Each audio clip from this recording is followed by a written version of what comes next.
Mm. Hey there, everyone. This is Dr. Anna here. I was coming down the stairs today. I had a glass in my hand and my laptop and my journal and my phone in my other. I had my glasses on because I was reading something, of course, as I'm walking down the stairs in my new house because we have a basement here in Dallas, one of the very rare homes with a basement. I'm wearing my Italian leather sandals and I slip and it's cold, crashing. I've never slipped or fallen downstairs that I can ever remember. And I crash on the stairs. I jam my finger. The drink goes flying, but I hold on to my laptop, my phone, and my journal. I don't know if there's a priority thing going on there. And the drink was just water, by the way. It's not like I was drinking alcohol, lost my balance, fell down the stairs, jammed my finger. It's bruised. And but my nails are really nice and short, so I didn't break a fingernail because they're already cut short. And bang onto my buttocks on my back down these wood stairs, about 5 stairs down till I um was able to stop the cataclysmic sequence of events that led me on my butt on the stairs and feeling very hurt. Like my daughter heard the commotion, my daughter Amanda, and she came to me right away, got in front of me and helped me stand up. And I took off my shoes right away and got to work recording not this podcast but an earlier podcast. And I just said, thank God I've got strong bones, right? Just thank God I have strong bones, because that could have been a very devastating situation. I think of the patients when I was a young doctor in my 20s and 30s, taking care of patients. And if they were in their 50s, they were old. I'm 56, so very young.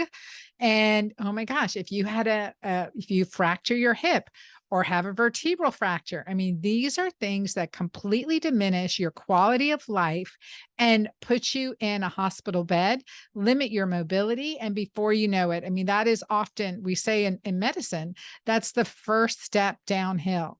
When you break a bone, when you break a hip, when you need a hip replacement, when an elder falls, they break their wrist, it's a bad sign.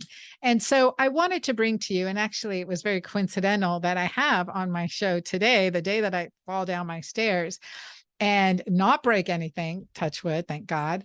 I have the absolute genius in bone health and bone restoration, known as the bone coach, Kevin Ellis. Kevin Ellis, he's better known as the bone coach, and he is certified integrative nutrition health coach, a podcaster, a YouTuber, a huge influencer, a bone health advocate. And he loves us women and bones. And really, like, we'll talk about his own journey with a diagnosis of osteoporosis in his early 30s. So I'm going to share with you Kevin's story and Kevin's journey and his brilliant wisdom. Thank you, Kevin, for being here today. How do you like that story? It happened today. Well, I don't like that you fell down the stairs, but I'm glad you made it out okay. And yes, it sounded like there are some priority things going on there. I know, right? But if it was tequila, most likely I would not have dropped the glass. I'm just kidding. Yeah. But yeah. So I think this brings us to the whole concept. I've taken care of younger patients than myself with osteoporosis and osteopenia, and a fall like this would be devastating. And I'm very grateful, to the best of my knowledge, I did not break anything. I just have a bruised ego and a bruised finger. But that's it at this point. So, but tell us about your journey and your diagnosis of osteoporosis in your 30s. Yeah, and it's pretty shocking for a lot of people when they hear somebody in their early 30s, right around 30 years old, getting a diagnosis of osteoporosis, especially a male too, because usually it's the woman 50s, 60s, 70s, later on in life that they're getting that diagnosis. So for me, I would say even my health journey started long before I was told I had osteoporosis. When my mother was 5 months pregnant with me, my father was told he had cancer. And 2 months after I was born, he passed away at 35 years old. Uh, so my entire life, I had this fear that I was going to follow in his footsteps to an early grave and not be there to be a father for my own kids. So in my later 20s, after I had gotten out of the Marine Corps, I started having all these different health issues. I had poor sleep, high stress. I had a really hard time getting out of bed, even some days. And then I was told I had celiac disease, and I was malabsorbing nutrients for many, many years. And my body still needed those nutrients to execute its daily functions. So it was going to the bones to get those nutrients. And then I was subsequently told I had osteoporosis. And part of that was because of the whole celiac disease diagnosis. And celiac disease, for those of you listening that aren't familiar with it, it's when it's an autoimmune condition where you ingest gluten and that damages the villi, your nutrient absorption centers in your small intestine. And eventually what happens is those villi get blunted over time to where they can't actually do their job. They can't absorb those nutrients. And that's what was happening to me. So I had it wasn't even all the doctors that I was working with. It was actually a physician's assistant at the time who said, "Has anybody done a bone density scan on you?" When I had celiac disease. And I was like, "No, nobody's ever done that." So we did it. And I was just thinking, "Oh, tough Marine Kevin, I'll be just fine. My bones are going to come back just fine." And they weren't. And they actually, the way I was told, they didn't even call me. They didn't do anything else. They sent me a letter in the mail and said, "You have osteoporosis, go on a gluten-free diet." And that was it. And I was shocked at that point. I just felt the blood drain from my face, and I started looking online, like, what is my future going to be like? And it's all those things that you just started describing, fracture and injury. And I was like, oh my gosh, like I have to do something. So I went and I got a second opinion. They confirmed it was osteoporosis. And I really had this strong impetus at that point in time to start doing a lot of reading and research and consulting with people and figuring this out, because I wanted to be there for my kids, like my father wasn't there for me. So really strong reason as to why I wanted to do things. So as I was on this entire journey of improving my health and improving my bones, I realized it's not the 30-year-old male that's dealing with this. It's the woman later on in life that has this issue, and they're faced with options of calcium, vitamin D, go for a walk, take a bone drug, and we'll see you in a year for your next bone density scan. And I'll tell you right now, that's not going to be enough. That's woefully inadequate. And And that's it really could actually do more harm than good. exactly. So Exactly. I love that you said that. Calcium, vitamin D, take a drug, go for a walk, right? Was that what you said? Those four That's things. exactly what I said. Because 90% of the time when I'm talking to people, that's what they tell me the prescription has been. And that's really why I went down this entire path of becoming a health coach, building out a team of experts, creating Bone Coach and the Stronger Bone Solution, and having now helped people in over 1,500 cities around the world. And that's just continuing to rise every day. So it's a pretty And in a exciting very journey. solid way, in a very sound way, because I know that we agree on so much. And I think the biggest thing is the misunderstanding. Like, so now part of your journey was healing your gut, Mhm. supporting your micronutrients, lifting heavy weights. I mean, like what? So how do you work now with women in their 50s, 60s? What is the recommendation? Because oftentimes I get emails all the time. Should I take this bisphosphonate drug, for instance? Should I take this? And I think, gosh, in my experience, and they always tell you science, we like to say, don't be wary of someone who says, in my experience. I always think twice when I say this. And I think it was just the scientific medical community saying, don't trust your intuition. Don't trust what your eyes see. But in fact, we really need to. We need to trust what we see, what we feel, what we hear, what we know, what we smell, and I'll be open for more, right? Always open to a discussion and a challenge. But what have I seen? And I've seen women who have on bisphosphonate drugs not have a better quality of life. And actually, I had 3 patients in my medical practice who had degeneration of the maxillary bone. And we can talk about that a little bit, because if we have to build hard bone, first of all, we want hard, flexible bone, not hard, fragile bone that will shatter in case of an injury. And I think we're starting to see this. Nutrition, creating flexible bone, using bioidentical hormones. There's many things we can do that have more benefits than consequences. Yeah, absolutely. And what's really important is when people are told, when someone is told they have osteopenia or osteoporosis, there needs to be this pause before you just jump right into the first thing that's recommended to you. Because there's a lot more information at that point in time that you really need to make an educated, informed decision to move forward. So let's even just talk about real quick what osteoporosis is. That literally means porous bone. It's characterized by either not having enough bone formation, having excessive bone loss, or it's a combination of the two of those things. And when you have osteoporosis, both your bone density and your bone quality are reduced, and that's what increases your risk of fracture. You go, you get a DEXA scan or a bone density scan. You may have heard of this, and it's a painless test. You lay down. It's kind of like an X-ray, very low levels of radiation. And that scan tells you your bone mineral density, the actual mineral content of your bone. And then it generates this score. And that score is called a T-score. And the T-score is telling you how much your bone mass differs from the bone mass of an average, healthy, approximately 30-year-old adult. If you have a score of +1 to -1, that's considered normal and healthy. If you have -1 to -2.5, that's considered osteopenia, which is a precursor to osteoporosis. If you have -2.5 or lower, so -2.6, -2.7, so on and so forth, that's considered osteoporosis. And the greater that negative number becomes, the more severe the osteoporosis. Well, at the time that you're told you have osteoporosis, most people only have one part of the picture. You have your bone density, the actual mineral content of your bone, how much bone you have. What you don't have is your bone quality, the actual microarchitecture of your bone, the structural integrity, how that bone is organized. Those two things combine to create bone strength. So most people at the point of diagnosis, they only have part of the picture. And that's why I have seen a lot of situations. I didn't say in my experience, and I checked that for a sec for you.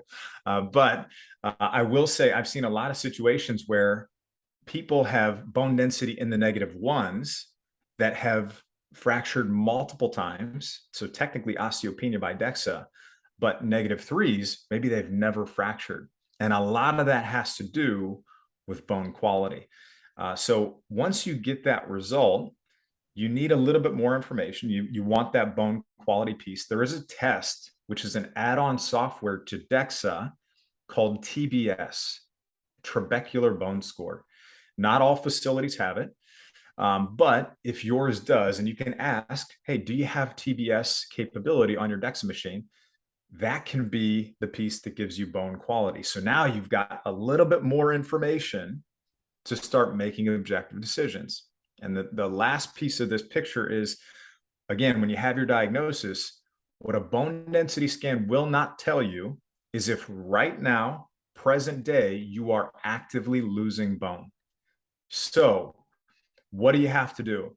Now what we need to do is we need to look at some things called bone turnover markers. Urinary And these telepeptides. markers, exactly, right? We need to look at, there are a couple different ones that we can look at. We need to look at the bone resorption markers. One of the most sensitive ones for bone resorption is a C-telopeptide. That's a serum CTX test. That tells you the activity level of cells that are breaking down bone. There's also an NTX, an N-telopeptide, that's either blood or urine. If you do the urine, you do the second catch of the day. And then if you're looking at the bone resorption markers, the bone breakdown side, you also want to look at formation. What's going on that bone formation side? So the bone formation markers are P1NP, procollagen type 1 N-terminal propeptide. That is the most sensitive marker for bone building formation.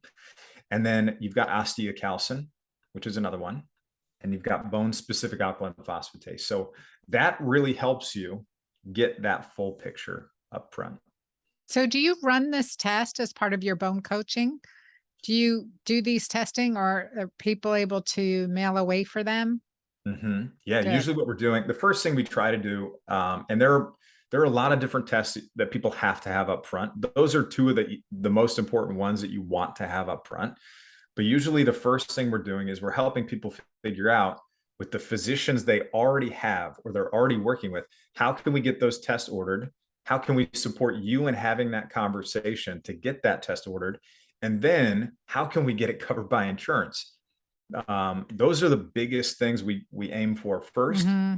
And then if you can't, if for some reason, and most of the time, I would say 95% of the time, you're going to get them ordered. Your doctor is going to be able to order them and get them covered by insurance. If not, we can go outside of that and figure out a cost-effective way to do that. Yeah, especially with a diagnosis code of osteoporosis. I mean, that would definitely qualify to do way back when I had my practice to do urinary telepeptide testing.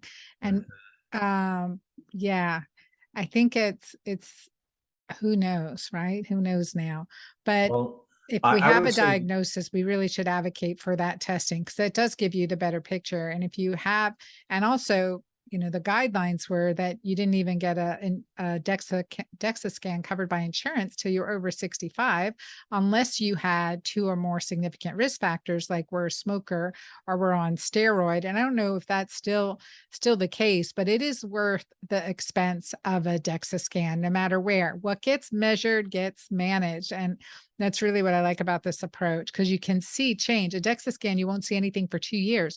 But with watching your urinary turnover, so looking at how much turnover you have, we want to decrease that turnover. And that we can see in 3 months. We can do a test in 3 months. Are we on the right track? Can we see improvement with what we're doing? I imagine that what I'm doing is creating improvement, but is it actually? And looking at those measurements is powerful. 100%. So many important things that you said there. Number one, long term, the DEXA is a lagging indicator. We do not want to be doing things today and then just be hoping and praying that the things we're doing are going to lead to a result 2 years from now, because there's a good likelihood that there may be some things missing, or maybe, especially if you're still actively losing bone, you do those tests, you realize you're still actively losing bone, and there's a root cause issue that needs to be addressed. You have to then start objectively addressing those things and then reevaluate those bone turnover markers to see 3, 6 months, 9 months, 1 year, are you seeing improvement in those areas? So Mm. yeah, I think that's a really, really good point. Yeah, no. And then, so what are your steps? So you're going to do the testing and then what? Yeah, so the first thing, obviously, identify and address the root cause issues of bone loss. That's the first part of this.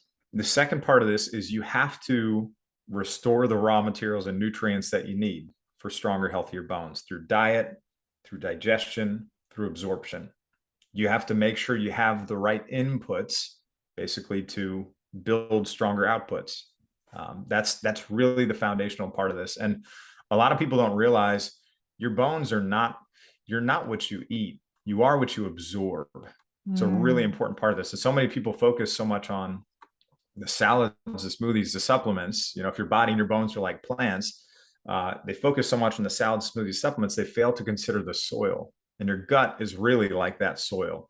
That's where you're absorbing all of those nutrients. They're broken down to their final form, and they're absorbed by those roots in your soil, those tiny little villi, those nutrient absorption centers.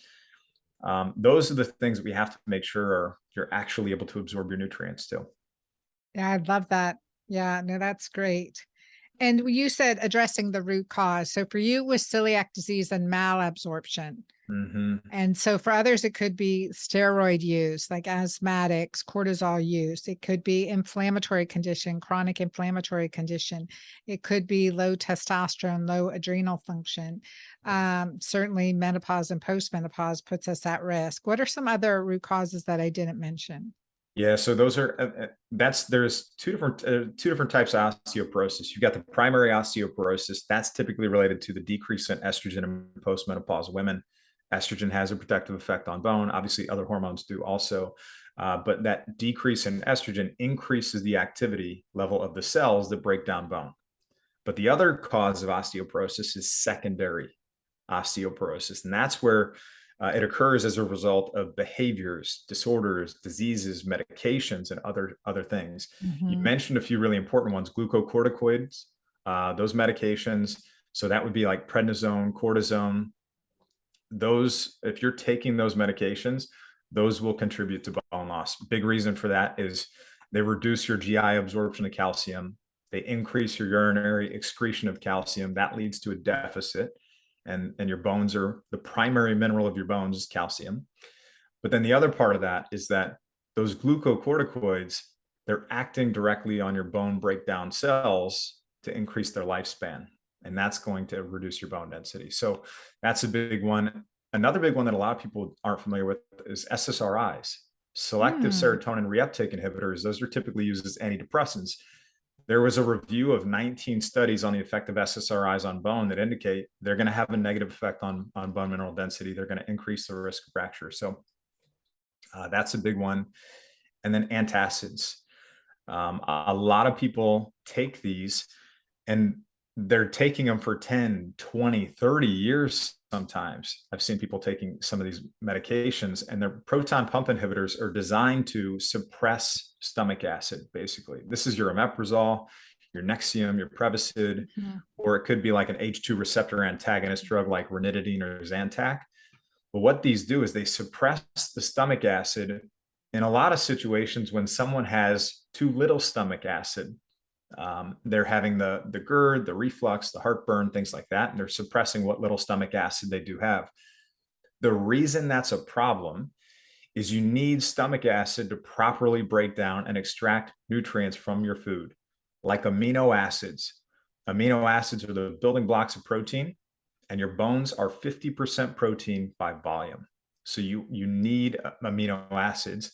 The other ones, calcium, magnesium, iron, B12.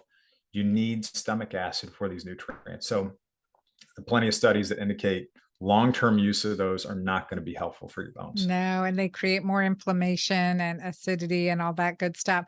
I will add, like, there's a lot of focus in medicine on estrogen replacement for bone loss and osteoporosis, but estrogen really works on osteoclast, so decreasing the bone breakdown.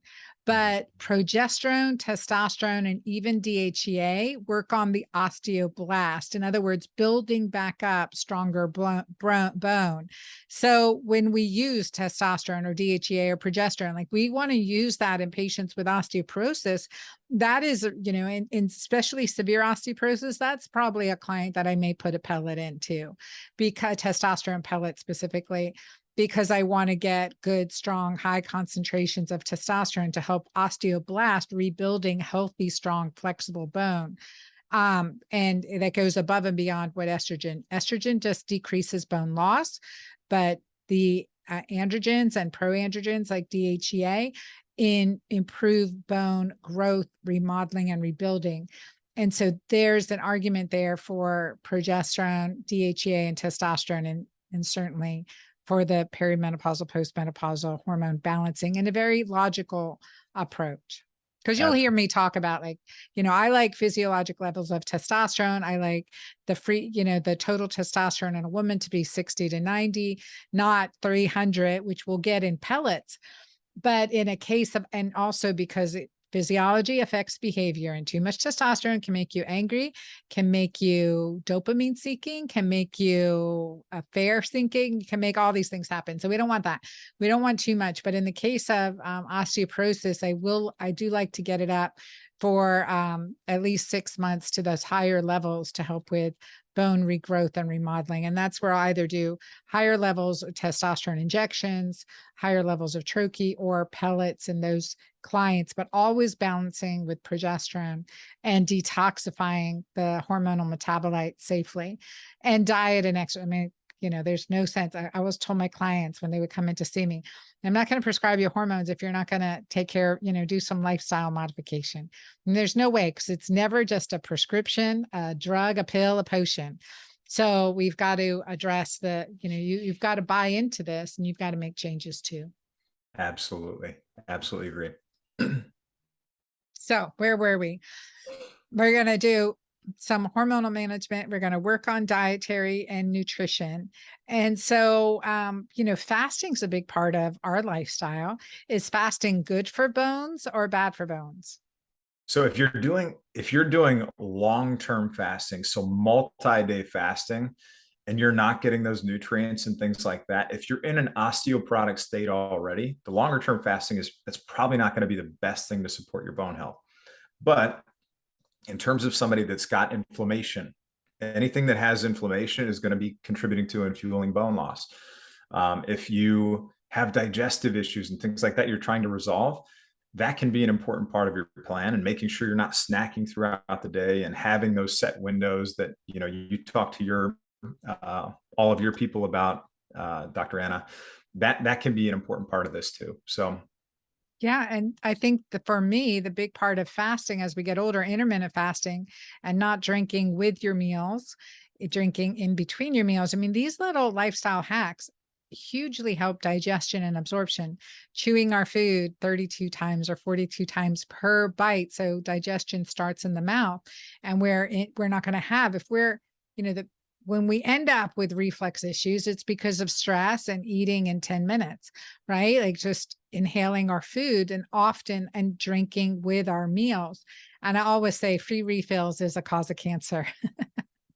yeah, we don't want to be doing that. Don't want to be No, doing that. that's a cause of osteoporosis too. So what does the bone coach, what does the look like to work with a bone coach? And what does your bone health program look like? Yeah, so Stronger bones plan. yeah, so in our program is called the Stronger Bone Solution, but it walks through very specific steps for people. And we kind of touched on the very high level of what the initial part is understanding where you're currently at.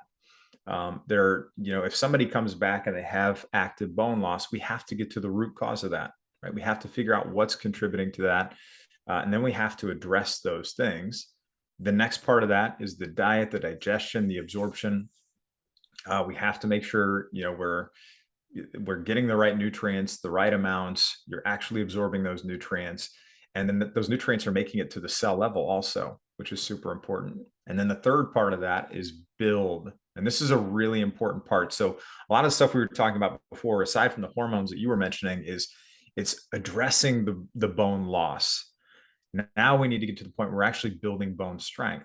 So you do need to make sure if you lead a high stress lifestyle, that's going to contribute to bone loss too. And I don't just mean, it could be psychological stress too: fear, worry, emotionally charged thoughts, financial challenges, family conflict, keeping up with the perfect lives of the Joneses on social media.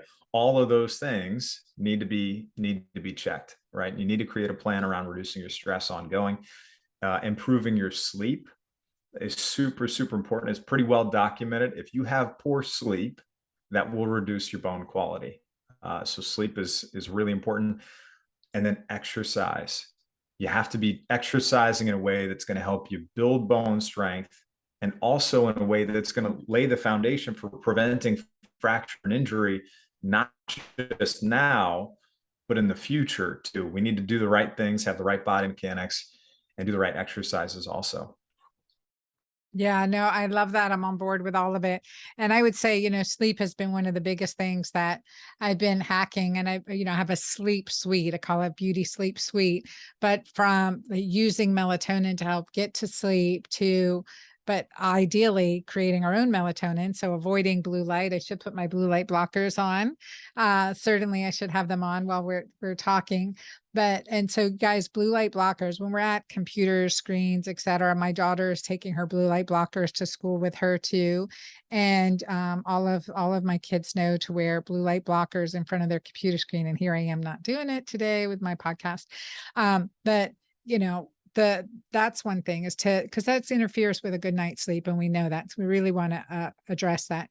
The second thing is like creating one big thing for me. It's like, hey, maybe I am just destined to be a 5 to 7 hour a night sleeper. I'm an OBGYN. My dad probably got 6 hours of sleep his entire life into his 90s. But while we're sleeping, we need to help our body repair. And so like I created a new product called Nightsies. I mean, it's just out into my girlfriend doctor club community. And it's called Nightsies, and it has adaptogen. So maca, it has the anti-inflammatories kudzu and hops, and it has some sour cherry or tart cherry for that use, also additional magnesium, because while we're sleeping, we need to restore, rebuild, and use that time for healthy regeneration and reparation, so we can have healthy, strong bones.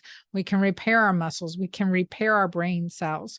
So deeper restorative sleep is really the goal for me. And now, as you know, and my audience, as I've done I've been doing so many things. I was looking at was like, I really need to do a comic commercial on this. And if you look at so now I've got night seas. I have my melatonin. Also don't recommend melatonin every night. I like you to cycle off of it. And if you're in the getting sunrises and sunset, you likely don't need it during that time of year. Winter is a different story. But summer, it's not only if I've been jet lagged or whatever else. So melatonin, magnesium L-threonate, that's in my Better Brain and Sleep. That's amazing for restless legs. It's amazing for brain health and hormone balance. So those three, and then of course progesterone, my balance cream, progesterone and pregnenolone. And then I've got a weighted blanket. I've got the music whole tones. I've got to pull that out again. Circle things. I've got mute for your nose. I've done an episode on that. I'm like, I have all the mouth tape. I mean, all these things to help us get a better night's sleep, but they don't work if they're just sitting at your bedside or sitting in a drawer anywhere. Note to self. Got to use all these things. At least, cycle in and cycle out. But I would just echo how important restorative sleep is and what we really want to be able to do. Wake up feeling rested, have a clear mind, have a positive attitude. And so here we go. Absolutely. Absolutely. I think that's super important. And a lot of times too, with sleep, like you were talking about, it starts for a lot of people, that can start early in the day too. The natural blue light, when you're waking up, you're getting sunshine and light early morning in the day. That natural blue light that comes in from the sun's rays, that's picked up by this thing called the suprachiasmatic nucleus in the brain. And the SCN that's our primary circadian pacemaker, and it's cueing, it's telling the body it's time to be awake, it's time to be active. The last thing you want to be doing in the evening is when you're looking at your phone right before you go to bed and you're seeing blue light again, because that blue light is signaling daylight. So we don't want to be doing that, because that could be something easy. So I would put the tech away an hour and a half, 2 hours before you go to bed, and do some kind of wind down, maybe incorporating some of the things that Dr. Anna, you just talked about too. Yeah. And then the other thing too, is what we saw with blue light, that it does affect lower testosterone. So we have that issue as well. It can lower our hormones, and the hormones that help build back muscle and bone. So Kevin, tell our audience where to get a hold of you and how to work with you. Again, I love what you're doing. It's so sound. And so our physicians don't know this.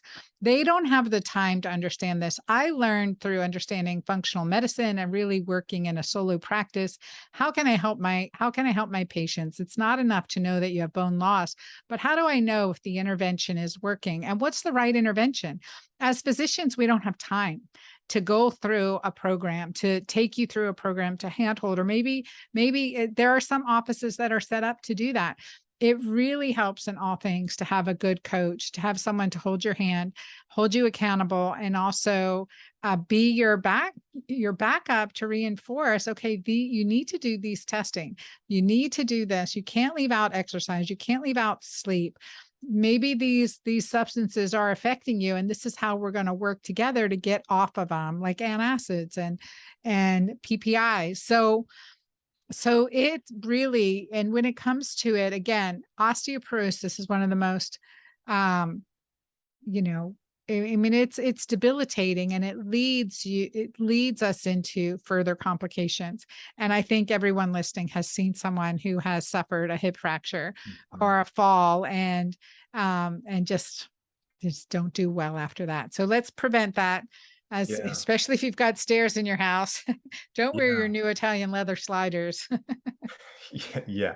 Well, so people can, what's interesting about what you just said too, is that we actually have had medical doctors, physicians, nurse practitioners, registered nurses, orthopedic surgeons come through our programs as participants, spend their own money to come through our programs as participants, and then refer their patients to us after they've gone through it. And that's really amazing to see, because a lot of them talk about how that level of education is not what they're not trained in that. They can be very, very intelligent people. A lot of them, they went into that field to help people, but the tool that they're usually have at their disposal to help people is a pharmaceutical. And most of the people that we work with, they're trying to do everything they possibly can naturally before considering that as an option, right? So Exactly. for us, I mean, you can always find me at bonecoach.com, but I would like to do something for your audience specifically, Dr. Anna. If we could, I'd like to give them access to my free Stronger Bones Masterclass. And I think that would be a great starting point for every single person. That walks through the 3-step process we use to help people build stronger bones, address the root cause issues, all that kind of stuff. It's 50 minutes. But it is an investment in your health and the skeleton. And if you can't watch it right off the bat, we'll send you a replay as soon as you sign up for it. So if we could leave that in the show notes, I think that'd be a great place for your listeners to start with the free Stronger Bones Masterclass. Ah, that's awesome. Okay, we will put that in the show notes and for sure. So thank you. Thank you for that offer and thank you for that. And bonecoach.com, Yeah. lots of good information there. Free downloads and additional resources to get everyone started. Plus your podcast, you're on YouTube and your podcast is everywhere podcasts are heard. And I've been a pleasure and honor to be a guest on your show as well. I was just actually looking at it this morning as I was prepping for our talk too. I was like, oh, that was such a fun episode. So you guys check out my episode with Kevin at the Bone Coach podcast and come back and ask us any more questions. I want to thank you again for being here. Rapid fire questions right now. You know, at the Girlfriend Doctor, we have 4 pillars that our community is based on. It is nourish, shine, awaken, and embrace. These are the 4 pillars. And with nourish, I will ask you, if you were stranded on a desert island, what would be the last meal, the one meal or the one food you would absolutely want with you? You know what I really like? I like scallops. I really like scallops a lot. Great seafood, great flavor. Yeah, those are a good one for me. Okay, we got you some scallops. All right. And then for shine, what is something that you would say that creates that sparkle in the eyes, that smile on the face, that glowing outlook and personality trait that you definitely have, by the way? There's something external that gives that to me. Mm-hmm. I would say my kids, being a father, because I didn't have a father growing up, and it's the most important thing in the world to me. So that is the number one thing for me. It radiates through you, Kevin. It does radiate through you. Awaken. What are you learning right now? I'm learning about specific, go figure, interesting compounds that can help support our bone health. One of them was uracil, and it's found in arugula, and that can actually can actually help support your bone health. I've always been a fan of arugula as something to incorporate into your plan. But there's a recent clinical study that just came out that was talking about this bioactive compound, and I love it. Just another reinforcing reason for using arugula. I love it. That's great. And, you know, thinking about too, when we think about supplements, calcium, we didn't touch on this, but calcium's often the one that's touted, right? Calcium, and now we say vitamin D. Vitamin D is more important than calcium, but there's different types of calcium. We didn't go into that. But also, one of the things that I learned in working with my osteoporotic patients is to rotate bone minerals. Like we could do 3 months of additional calcium supplementation, 3 months of strontium, 3 months of boron, or a combination. I wonder, what is your take on that? Yeah, I especially if somebody's in the early stages of trying to figure out a root cause issue, I would probably want to see them address the root cause issue before they start that strontium, just because strontium can show an elevation in a bone density scan result. And in that bone density scan result, if they haven't addressed the underlying issue, and they're not relying on bone turnover markers, like we do want to look at the bone turnover markers, that could give them a false indication that maybe they're going in the right direction when they might not actually be. The bone might not actually be stronger at that point. Yeah. But in terms of the other nutrients, though, calcium is super important. Magnesium is incredibly, incredibly important. I know you just brought that up a second ago, but that one is really important because magnesium helps you in so many other ways. It's got so many other roles inside your body. Vitamin D is important. Essential amino acids, I'm a big fan of those. Omega-3s, anything that's helping dampen inflammation in the body. Yep. Really I helpful. always say to emphasize, you know, vitamin D helps, tells your body to deposit calcium. Vitamin K says where. So vitamin D3 with K2. And I know you talk about that too. All right. Then finally, embrace. Now, I know you're in a wonderful, healthy, happy marriage. So what is the secret to that? What has been your secret to keep intimacy and connection? Have open communication around what each of us likes and what each of us prefers, whether that's in conversation, whether that's in bed, any of that stuff. It's all on the table, and being able to have open discussions about that is super, super important. So, Okay. And that brings us to the final question is, what is your favorite sexual position? being on top. There you go. I love asking that question because I never know what I'm going to get, but also love the embarrassing effect. And I think my audience cringes. Oh my gosh, just got to ask this question. It's been really fun. Well, So I'll take it a thank step you for further. playing along. I'll be applying that at some point here in the very near future. So Very good. And that's probably another secret to your sparkle in your eyes, right? Intimacy, connection, keeping that love and romance alive, and empowering oxytocin is the all empowering healer. And it does keep us connected. It helps in so many ways. So you've given me lots of oxytocin here today on our call. And I know our audience too. You guys check out bonecoach.com. Kevin Ellis, he's got an incredibly professional, well-based and scientifically sound approach to help you be empowered in health. I mean, it's not just helping your bones, right? It's certainly reversing osteoporosis. You've seen that. You have the data to prove it. Reversing osteopenia, creating healthy, strong bones. There's that, but it's also healthy, strong physique. So that takes away any limitations that are keeping you from experiencing your true joys in life. And I want to encourage all of you to take a look at that, bonecoach.com. You guys, let me know. I'm really, really blessed and pleased to have Kevin on my show and all the good work he's doing. And I thank all of you today for listening and sending in your questions and comments and what you'd like to hear more of on the Girlfriend Doctor Show. It really helps me choose my guest wisely. And because you never know what tangent I could go on. So you guys keep me grounded. And every once in a while, we play with some wild cards. And I look forward to you guys sharing this information. There's so many people that need to hear this because I get questions every day about this. What drug should I take for osteoporosis? Or I'm in 30s and I was diagnosed. And send this information out, share this story, and let me know how you do. Thank you guys for being here. God bless you. Till next time.